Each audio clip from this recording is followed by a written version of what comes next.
प्रिय विद्यार्थियों एवं मित्रों, सुप्रभात। मैं B.A. चौबे, केंद्रीय विद्यालय वाराणसी कैंट, आज हिंदी शिक्षण पाठ्यक्रम के अंतर्गत कक्षा 7वीं बसंत भाग 2 से शाम एक किसान कविता, जिसके रचयिता सर्वेश्वर दयाल सक्सेना जी हैं, का अवलोकन एवं अध्ययन करेंगे। प्रिय विद्यार्थियों, सर्वप्रथम कवि का संक्षिप्त में जीवन परिचय तथा पाठ का परिचय कर लेते हैं। तो चलिए कवि के संक्षिप्त में जीवन परिचय की ओर। कवि बहुमुखी प्रतिभा के धनी थे। उनका जन्म सन 1927 ईस्वी में उत्तर प्रदेश के बस्ती में हुआ था। उनकी भाषा में सहजता और स्वाभाविकता झलकती है और वे अत्यंत ही सहज और सुगम शैली में अपनी भाषा शैली को समेटते हुए प्राकृतिक दृश्य का दिग्दर्शन कराने में सक्षम रहे हैं। उनका देहावसान सन 1927 ईस्वी में उत्तर प्रदेश में हुआ था। प्रिय विद्यार्थियों, प्रस्तुत कविता का संक्षिप्त में परिचय कर लेता हूँ, जो इस प्रकार है। प्रस्तुत कविता के माध्यम से कवि ने प्राकृतिक दृश्य तथा उनके अनुपम सौंदर्य का सुंदर चित्रण किया है। इसमें जाड़े के शाम के दृश्य को एक किसान के रूप में दर्शाया गया है। इस कविता में शाम के दृश्य और किसान के बीच एकरूपता दिखाई गई है। तो सर्वप्रथम इस कविता का आदर्श वाचन कर लेते हैं, जो इस प्रकार है। आकाश का साफा बांधकर सूरज की चीलम खींचता बैठा है पहाड़, घुटनों पर पड़ी है नदी चादर सी, पास ही दहक रही है पलाश के जंगल की अंगीठी, अंधकार दूर पूर्व में सिमटा बैठा है भेड़ों के गले सा। अचानक बोला मोर, जैसे किसी ने आवाज़ दी, सुनते हो? चीलम औंधी सी, धुआं उठा, सूरज डूबा, अंधेरा छा गया। प्रिय विद्यार्थियों, अब इस कविता का अर्थ ग्रहण कर लेते हैं। तो चलिए इस प्रकार है। आकाश का साफा बांधकर। आकाश का शाब्दिक अर्थ होता है आसमान। साफा का तात्पर्य है माथे पर बांधने वाला पगड़ी। सूरज की चीलम खींचता, चीलम जिसमें तंबाकू भरकर आग भरी जाती है। बैठा है पहाड़, यानी प्रस्तुत कविता में कवि ने जाड़े की शाम में पहाड़ को एक किसान के रूप में चित्रित किया है। यहाँ किसान एक पहाड़ का प्रतीक है और जाड़े की शाम तो अत्यंत सुहावनी होती ही है। शाम होते ही, सूरज ढलते ही पश्चिम दिशा में चांद आग के गोले के समान दिखाई पड़ता है। जाड़े के दिनों में मानो पहाड़, किसान रूपी पहाड़ सूरज रूपी आग के गोले को चीलम के में खींचता हुआ सा प्रतीत हो रहा है। घुटनों पर पड़ी है नदी चादर सी, यानी पहाड़ उस किसान की भांति पैर मोड़कर घुटने के रूप में मानो बैठा हो और घुटने के पास नदी प्रवाहित हो रही हो। किसान मानो चादर ओढ़े हुए सा प्रतीत होता है। पास ही दहक रही है पलाश के जंगल की अंगीठी। उसके पास ही दहकना, दहकना का अर्थ होता है सुलगना, जलना। पलाश एक शब्द है जिसका शाब्दिक अर्थ होता है लाल रंग का फूल, जो एक ऐसा पेड़ होता है जिसमें लाल लाल फूल खिले रहते हैं, जो बहुत ही पवित्र और धार्मिक दृष्टिकोण से उत्कृष्ट माना गया है। जिनके फूल, जिनके पौधे, जिनकी डालियाँ शुभ कार्यों में उपयोग में आती हैं। तो चलते हैं। पलाश के जंगल की अंगीठी, यहाँ किसान रूपी पहाड़ बैठा है। उसके सामने पलाश के जंगल दिख रहे हैं, जिसमें लाल लाल फूल खिले हुए हैं, मानो अंगीठी के समान। अंगीठी यानी आग को जलाने वाला पात्र है, जिसमें आग जलाकर जैसे जाड़े की दिनों में किसान आग को तापता है, आग से शरीर में ऊर्जा प्राप्त करता है, गर्मी प्राप्त करता है, उसी प्रकार मानो पहाड़ किसान की भांति पश्चिम दिशा में डूबते हुए सूरज जो आग के गोले के समान दिखता है, उसका प्रतीक बताया गया है। प्यारे विद्यार्थियों, अंधकार दूर पूर्व में सिमटा हुआ है भेड़ों के गले सा। आपको पता है कि सूरज पूरब की ओर उगते हैं तथा पश्चिम दिशा में अस्त होते हैं। पश्चिम दिशा में अस्त होने के कारण सर्वप्रथम पूर्व दिशा में ही सूरज जिधर उगते हैं उधर से अंधेरा शुरू होता है और धीरे धीरे पश्चिम की ओर अंधेरा बढ़ जाता है।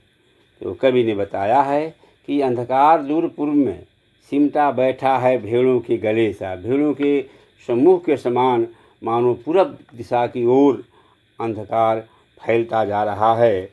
इस प्रकार प्रिय विद्यार्थियों, आकाश के शाम के वेला में दहकने के कारण पूरब की दिशा में जो अंधेरा अधिक फैल जाता है, पूर्व दिशा में क्षितिज पर होता अंधकार झुंड में बैठी भेड़ों जैसा प्रतीत होता है। पश्चिम दिशा में डूबता सूरज इस पहाड़ रूपी किसान की चिलम है।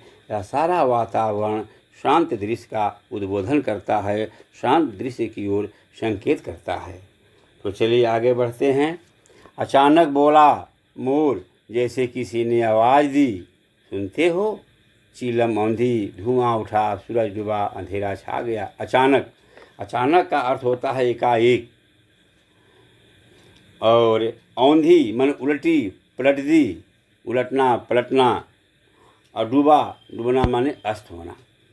प्यारे विद्यार्थियों, कवि ने इस कविता में जाड़े की संध्या के समय का वर्णन करते हुए कहा है कि अभी तक सारा वातावरण शांत था, परंतु अचानक मोर की आवाज़ देने से लगता है कि प्राकृतिक दृश्य का, प्राकृतिक छवि का सारा वातावरण एक घटनाक्रम में परिवर्तित हो जाता है। मानो सुनता है किसी ने आवाज़ दी है। इस आवाज़ से शाम जो एक किसान के रूप में चित्रित है, हड़बड़ा होकर उठता है। अचानक माने हड़बड़ा उठना, एकाएक उठना, जैसे किसी ने आवाज़ दे रही हो। मोर के बोलते ही एक तरह का घटना उपस्थित हो जाता है और किसान रूपी पहाड़ मानो हड़बड़ा करके हड़बड़ी में उठता है और प्राकृतिक दृश्य की घटना बदल जाती है। यानी सूरज के डूबते ही अंधेरा छा जाता है और चारों तरफ प्राकृतिक दृश्य में आमूल परिवर्तन आ जाता है। चिलम औंधी, चिलम जब आग के गोले से जलते हुए दिखाई देता है तो मानो वह गर्मी, ऊर्जा और प्रकाश का द्योतक होता है, जो प्रकाश के समान वे दिखता है। चिलम औंधने से वह अंधकार का प्रतीक है और अंधकार छा जाता है और चिलम औंधने पर धुआं फैल जाती है। तो मानो इस प्रकार प्रकृति में सारा दृश्य घटना में बदल जाता है। चिलम उलट जाता है, आग बुझ जाती है, धुआं उठने लगता है, सूरज डूब जाता है, शाम ढल जाती है और चारों तरफ अंधेरा छा जाता है। सारी प्रकृति संध्या और अंधेरा कालीन दृश्य में परिवर्तित हो जाता है। तो प्रिय विद्यार्थियों, आज हम लोगों ने इस प्रस्तुत कविता का वाचन किया, अर्थ ग्रहण किया और संक्षिप्त में इसका हम भावार्थ कर लेते हैं। पहले कठिन शब्द का कठिन निवारण करने के पश्चात हम भावार्थ कर लेंगे।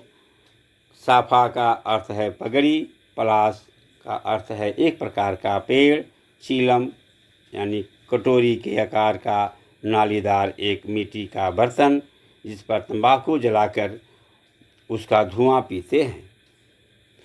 अंगीठी एक प्रकार का पात्र जिसमें आग जलाया जाता है। औंधे मन उल्टा, गल्ला माने ढेर अथवा झुंड। प्रिय विद्यार्थियों, अब हम इस कविता के मूल भाव को यानी सारांश को संक्षिप्त में वर्णन करने का प्रयास करता हूँ, जो इस प्रकार है।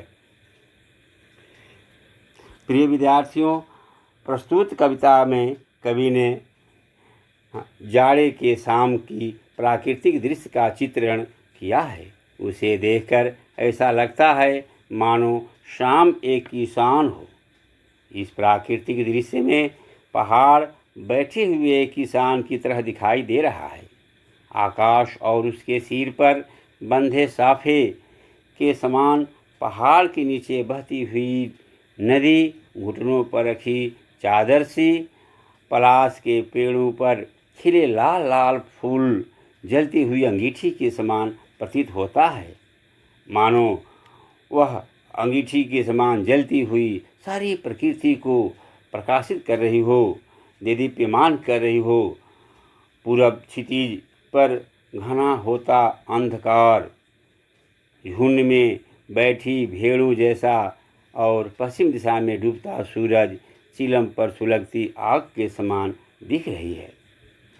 इसी के साथ पलाश का जंगल जलती हुई अंगीठी की भांति लगता है, क्योंकि पलाश के फूल लाल होते हैं और अंगीठी में जलते हुए आग के गोले की भांति सूरज का डूबने का दृश्य भी लाल होता है। इसलिए कवि ने इस दृश्य को पलाश का जंगल जलती हुई अंगीठी की भांति कहा है। अंधकार दूर पूरब में ऐसा दिखाई दे रहा है मानो भेड़ों का समूह हो। अचानक मोर के बोलने की आवाज़ से ऐसा लगता है मानो किसी किसान को आवाज़ दी हो। अचानक मोर बोलता है। मोर के बोलते ही सारी प्राकृतिक दृश्य घटना में परिवर्तित हो जाता है। लगता है कोई आवाज़ दे रहे हो, सुनते हो। इसके बाद यह दृश्य घटना में बदल जाता है। चिलम उलट जाती है, आग बुझ जाती है। यानी चिलम उलटना क्या है? अंधकार का प्रारंभ होना। आग बुझना क्या है? संध्याकालीन बेला का द्योतक है, प्रतीक है। धुआं उठने लगता है, चारों तरफ अंधेरा छा जाता है, सूरज डूब जाता है, शाम ढल जाती है, रात का अंधेरा छा जाता है। इस प्रकार प्रिय विद्यार्थियों, आज हमने शाम में किसान कविता का संक्षिप्त परिचय, शब्दार्थ, आदर्श वाचन एवं कविता का सारांश किया। और आप लोग इस कविता को पुनः पढ़िए, इसका अवलोकन करिए। जहाँ कहीं कठिनाई हो तो आप अपना विचार इस कमेंट के रूप में दीजिए और इसको सहज ढंग से फिर समाधान करने का प्रयास किया जाएगा। धन्यवाद।